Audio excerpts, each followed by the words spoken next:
All right, first up, playing Marlin, returning as Marlin, Mr. Albert Brooks.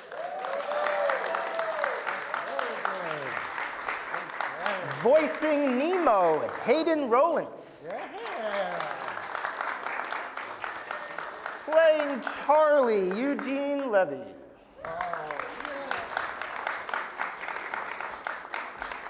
As Destiny, Caitlin Olsen. And Destiny's pal Bailey, played by Ty Burrell. There's no suspense to the introductions.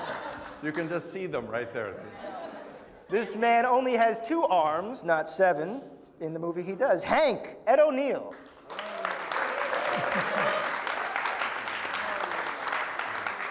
And last but certainly not least, I think I'm forgetting her name for some. I'm sorry. Playing Dory, Ellen DeGeneres.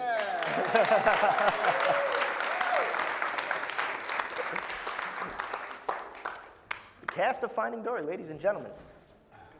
Ed, big fan. I want to ask you, Ed, why do you think Hank doesn't like living in the ocean? Because I've been to Cleveland and it's just okay. Did he say you live in Cleveland? What did he say? He's been to Cleveland, yeah. Oh, you've been to Cleveland. Well, there's a nice Lake Erie there, right? I don't know why he doesn't. Well, he had a bad experience in the ocean. Or was it open ocean? In the ocean. In the ocean, he had a bad experience. We're guessing that he had something bit off one of his tentacles in the ocean. That's all I can do for you. But I wanted to know how you tapped into your inner fish. I lost 75 pounds for this role. I gained about 41,000 pounds. Yeah, it's funny. I actually kind of overthought preparing for this a little bit. Like I came in with a voice because he sort of the character looked sort of congested to me, and so I kind of came over like a whale with a cold. And Andrew very, very, very politely was like, "That's great. Now let's do the whole film in your voice." I kept Hayden in a small tank for 6 months. But Hayden, let's ask you too. I mean, you're taking over Nemo. This is a classic character. You know, were you a Finding Nemo fan? Did you watch Finding Nemo and then audition for this? How did you land this role? I was a big Finding Nemo fan even before Finding Dory came out, and even before I knew that I was going to be in Finding Dory. So I just really loved the role of Nemo, and I never thought that I would be able to actually play him. But I was sort of a little bit nervous at first because he's already a character, and I was taking over this character that everybody loves, and I wanted to do Nemo justice. And you did. And it shows when you love a character that much, it just comes out. How do you kind of pick up this role all these years later? And then this is also for Ellen too. Is that difficult to do, to kind of just find these characters again? You create a character, and as long as your voice is the same and your health is the same, you're back into it. It happens so quickly, it's sort of scary. It's like in 30 seconds, no time has passed. I was at D23 where you showed a clip of you, like an unofficial campaign to do a sequel. Like, why does every other Pixar film get a sequel? And then when we talked with Andrew, he said, it came as a surprise. Even the name of the movie of Finding Dory was a surprise for Ellen. Why was that? Exactly. Why was that? That's a good question. It just seemed like it was obvious. I mean, the film was an iconic film. It won an Academy Award. It was great. I was a small part of it. I wasn't campaigning to have a sequel for Dory. I was just campaigning for a sequel to a great movie. And then when it didn't happen for the first, 5 or 6 years, I decided to just make a joke of it. It just seemed like it was never going to happen, so I would just continue to joke about it.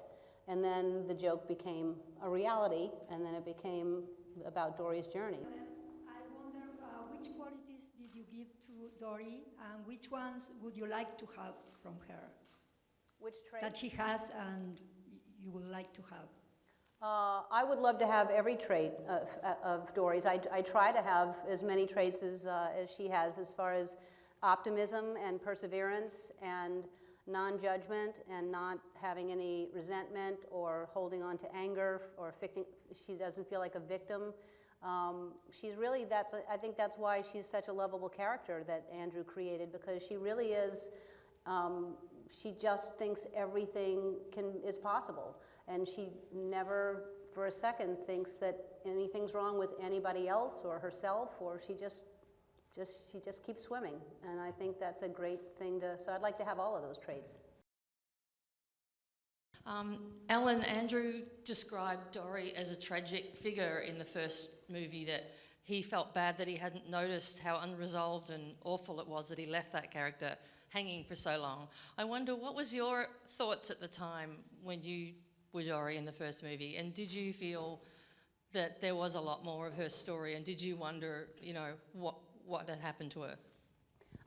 No, I really didn't. And had I thought about it and done actually what Andrew did, is think about where did she come from, who is her family, I would have called him sooner and said, here's the sequel, here's the idea. I wouldn't have had to wait so long. No, I think that when you really think about it, I actually don't think it is tragic. I think that you can look at it that way, but as you see in the film now, what appears to be a disability is, you know, her strength, and it turns into what would Dory do. So maybe what appears to be a disability is actually something that everybody else can look at in another way and say, actually, that's a different way of thinking, and it's a good way of thinking. So I love that message in it, that something that seems to be a handicap is something you can use as a strength. What did you put into that, and how did you come up with that slogan, and how to make Dory universal? Well, the Just Keep Swimming came from Andrew, who wrote it, and that was him. As far as I think it's so much more than a cartoon movie, and I think I think we're all so proud of this. I mean, it's much more complex and layered than any of us thought it would be. It's much more complex and layered than Nemo, and Nemo was a great movie, but there's so many layers to this, and it is a very personal story for Dory, and it's a very it is emotional. So it was very easy for me to cry. It was, you know, it was like I couldn't read the lines and pretend to sniffle and pretend to get emotional. It was emotional. It was really sad, everything that Dory was going through and feeling. And so these are all human feelings. They're all the same feelings we all have. And it does show the power of these animators, how they make it so beautiful and so realistic, and the characters they create are so complex that you do get emotionally and you do cry at a fish, and we all cried. Like it really is a beautiful story. So it was fun and challenging to get that emotion with just a voice and no other physical, you know, you can't give you a body language or anything attached to that, but I don't know, I think it's the credit to the writing as well. Caitlin and Ty, do you guys know a lot more about whales now? Do you do a lot of research when you're playing these characters? Like, are you dropping whale fun facts at parties now? Oh, all the time. I can't. We call each other. You always used to do that. Yeah, I've always been a whale talker.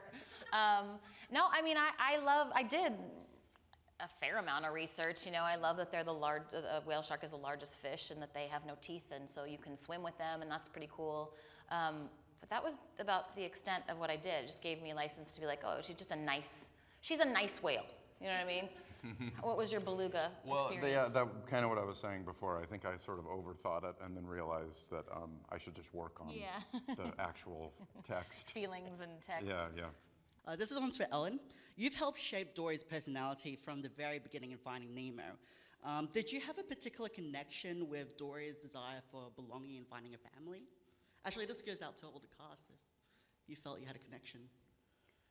Well, I think everybody is searching for their home, whatever that is. I think home is different for everybody, but you know, I understand what a sense of belonging is. I understand when you want to say, why am I who I am? Where did I come from? And you know, how did I end up where I am? So, Yeah, I can relate to that. I think everybody can. Marlon and Dory have two very different approaches to problem solving. One is very analytical, one is kind of taking what you got and going with it. So for each of you and for anybody else who might want to answer, how do you deal with problems? Do you analyze them and come up with a solution, or do you just kind of go with looking around and figuring out what's going to happen? Okay, I'll give you a real answer. Because thank God my memory is great. But as you get older, you do forget little things, and I have come up now with a new philosophy of life, and that if something is bothering me, I ask myself to check back in 30 minutes. And if it's still bothering me, I deal with it. But a lot of it I don't remember. And my answer is both. I do both. I mean, it just depends on the situation. I do, being a comedian, I think that I analyze, I look around, I kind of observe and analyze all kinds of things. I try to not do anything irresponsible, but I also do like to be spontaneous and just sometimes take chances. If I could just come to Mr. Eugene Levy for a minute, sir. Yes, he is here. If I could say, you know, you play such a great movie dad. You're always comfortable and relatable. Like, every time you're a dad in a movie, I want to come move in at your house. What is your secret? It's called acting. I don't know. You're dealing with, I think the greatest storylines, as evident in this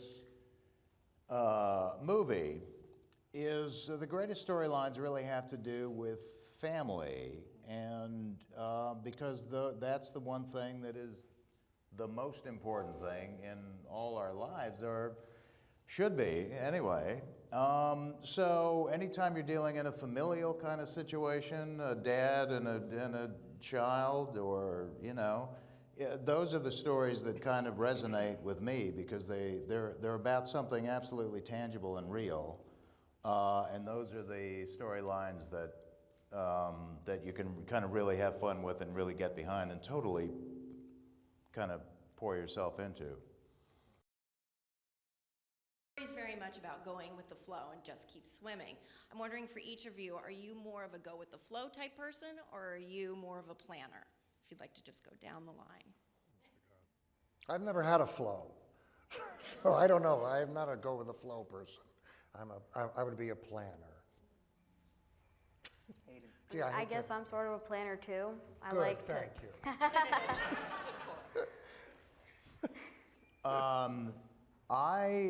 I like to think of myself as a go with the flow person, but I'm not. So I think I would put myself in the planner category. I'm definitely a planner, and since I had kids, I turned into an anxiety-ridden, control freak planner. So the past 2 years of my life have been very much me consciously trying very hard to go with the flow and let it happen, and I got this. I got all these mantras I'll share with you guys. Yeah, I'm trying very hard to be more of a go with the flow person. I don't think I'm a planner or a go with the flow person, which makes me a worried person without a plan. Yeah. That's bad. That is not what you want. That is not what you want. Scares me. Give me anxiety. Yeah. I don't plan. I don't really go with the flow either. Mostly confused. I just sort of put one foot in front of the other, which is sort of like keep swimming, right? I just sort of, you know, I'm up in the morning and, oh, here I am. And then I move around. Very deep answer. I have that I want coffee to write mug, this down. actually. Yeah, and then what happened? What happened to round 3? I'm glad you didn't go moment by moment of your day. I stopped. Yeah, there. I know. knew where that was going. I knew where that was going too. I'm pretty much a planner. Yeah. By the way, I think there may not be such a thing as a flow. I think if you don't plan, you're flowed right out the door. Grazie, Italy for Ellen. What did you learn about the mysterious universe of the fish studying your role, watching the fish in the aquarium? I didn't really stare at any fish in the aquarium for long. I mean, I've seen them. I've learned they need to be in water all the time. That's important. The honest answer is I didn't really do any research, but the real honest answer is I really care about, and I always have cared about, nature and our planet and the environment, and I think it's important to protect our oceans and our fishes in the oceans and the coral reefs and everything, because it's a beautiful world that we know very little about, and I think there's probably all kinds of answers and all kinds of cures and all kinds of things that we can learn. So I think it's really important to protect our oceans. Young Dory, the voice, was that a separate person, or did they alter your voice? They went back in time when I was a child. And they captured that. Somehow I said all those words. They found the tape when I was at Christmas. That's why we have a sequel. They set that chain in motion. Yeah, my mother sent tapes of me as a young child sounding like Dory. No, that was a precious little girl that was behind me in the movie theater that felt a special connection with me because it was so adorable that I was like, you're me. She's precious. And I just wanted to know, when you watch the final film, having worked together and how the two characters come together, where would you place that relationship on a scale from like friends in a playground to old married couple? I just missed the last part. Where would you what? Where would you want to get married to me? Oh. Sorry. Right here. Me too. Right here. I think it was sort of a brother-sister relationship. From married couple to friends in the playground. I got like a brother-sister vibe. Like they really are very close, but they annoy the hell out of each other. Or the heck out of each other. I think so too. I feel like there's sort of a theme in the movie that also includes Dory that, she can't see and Bailey, his radar is all messed up and Dory can't remember, but somehow friendship can make you complete. I feel like their relationship in the Institute was sort of about that, was them sort of trying to take care of each other. If you don't have a family, you can create your own family kind of thing. And that we can all get along no matter that we're all different species and look different and have different traits, that we should all get along. Earlier, Andrew said that Hank is to this film what Dory was to Finding Nemo. Now, does that mean that we will see a subsequent movie now with Hank? And if so, will you be championing the cause on Ellen's show? We were just talking about I this. said that on our way out. I said, I bet there's going to be a sequel. We have to find out. Be a baby, little baby Hank. A baby Hank, flashback, little angry, grumpy baby. Where he lost his tentacle. So yes, if Andrew's paying attention, that yes, there will be a campaign for that. That Dory looks much like you. Were your features taken, from the directors to make her look like you? Yeah, I know someone said that it does look like me. I don't see it personally, but they record as I'm talking. They're filming me the entire time to get my facial expressions and what I'm doing. So that's how they come up with the look of the fish. But I don't see it, but okay. Kind of for everyone. Everyone's characters are so amazing, and then there's also these amazing themes in the movie, whether it be friendship or getting over your disabilities or working with friends to get over them. For all of you, what was either the favorite thing that you loved about your character or your favorite theme in the movie? And when's the What Would Dory t-shirts coming out? What's that? When's the What Would Dory Do t-shirts coming out? As soon as I start making them right when we leave. What would you say, Kate? I would say, and this is kind of a personal thing because I have two little boys, and like all kids, they get really frustrated when they don't do something perfectly, and we've been talking a lot at home about there's no such thing as perfect, and it's not what you should be striving for, and doing your best is really important, and enjoying the process and having fun, That's a big thing going on in our house, and I loved this movie, and I loved having them be able to watch it so I can not make it about them and point to the fact that there is no perfect, nobody's perfect, and you don't have to be. That's not the point of life. The point is to do your best and move forward and work with your friends and believe in yourself. So that was a big one for me. So, especially to the parents in the panel, and Ellen, I know you have kids, so maybe you can answer it too. What is it about the stories today, especially something like Finding Dory, that's it's rich in character and complex that you think kids are relating to? I mean, the stuff we grew up with was great, but the characters were like one layer. So what do you think it is that kids are connecting to, and how needed is it today? I feel like one aspect is, and I think Disney's done this forever, is that, I should say Disney and Pixar, is that they're willing to go into, they go deep, no pun intended, but they're addressing stuff that I think kids have some awareness on some level, including loss. And my kids really want to talk about that stuff. Mm-hmm. They want to talk about it. They don't really want to avoid those subjects, even because it comes up. There's just no way to avoid it. And I think the way that Pixar does it, where the characters, nobody does story better than Pixar, obviously, but the characters are all well-intended. Every character, whether they may be screwing up, they're all essentially trying to do their best, which is, feels like, to me, like that's, mimicking life. That's a world that feels safe to them to kind of approach those topics. That's been my experience at home, not just with Finding Dory, but with a lot of Pixar films in particular, and old Disney films. That we get into real conversations afterwards, even at 4 and 6 years old.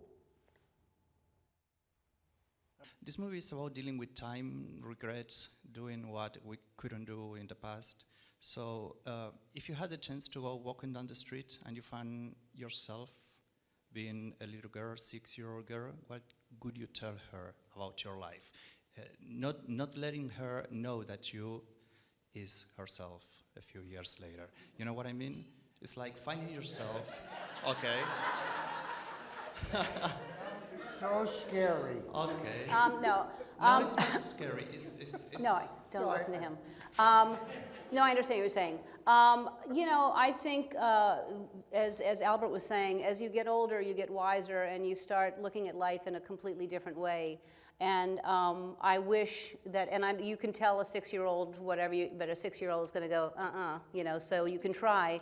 But I would tell that 6-year-old that life is a very interesting journey, and that it is filled with surprises, and sometimes they're good surprises, and sometimes they're bad surprises.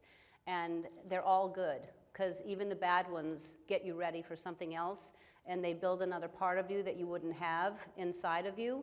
And I think we're made up of all kinds of different things, and if we were just made up of joy and love and all good things and nothing bad happened to us, we'd just be a little less layered. So I would tell that 6-year-old to just take everything in and just embrace the bad with the good and just keep swimming. On that note, the movie is Finding Dory. This cast did a tremendous job. Please give them a round of applause. Thank you. And thank you for coming. Thank you.